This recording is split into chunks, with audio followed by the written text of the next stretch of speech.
नमस्कार, बेरोक टोक न्यूज़ पर आपका स्वागत है। मैं हूं शिवेंद्र सिंह। बिहार चुनाव से जुड़ी एक बहुत बड़ी खबर सामने आ रही है।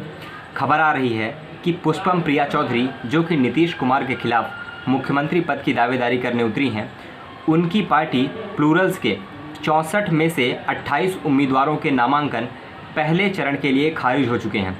उन्होंने पहले चरण के लिए कुल 64 नामांकन किए थे, जो कि 71 सीटों पर जो पहले चरण का चुनाव होना था उसमें से 64 सीटों पर पुष्पम प्रिया चौधरी ने अपनी पार्टी प्लूरल्स के उम्मीदवार जो है उतारे थे। उनमें से 28 का नामांकन खारिज हो चुका है।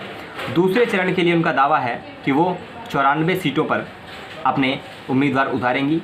हालांकि पहले चरण में किस कारण उनके उम्मीदवारों के नामांकन खारिज हुए हैं यह अभी स्पष्ट नहीं हो पाया है।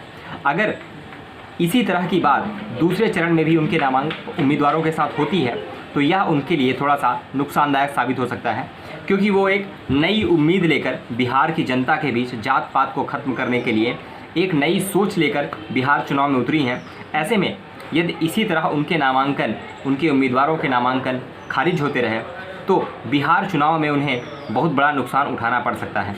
फिलहाल पहले चरण की वोटिंग बिहार में, ऐसे में पहले चरण के लिए 71 विधानसभा सीटों पर चुनाव होने हैं और इसके लिए कुल 1354 उम्मीदवारों ने नामांकन किया। 71 सीटों पर के लिए 1354 उम्मीदवारों ने कुल नामांकन किया था, जिसमें से 264 के नामांकन खारिज हो चुके हैं और 1090 लोगों के नामांकन को स्वीकार कर लिया गया है।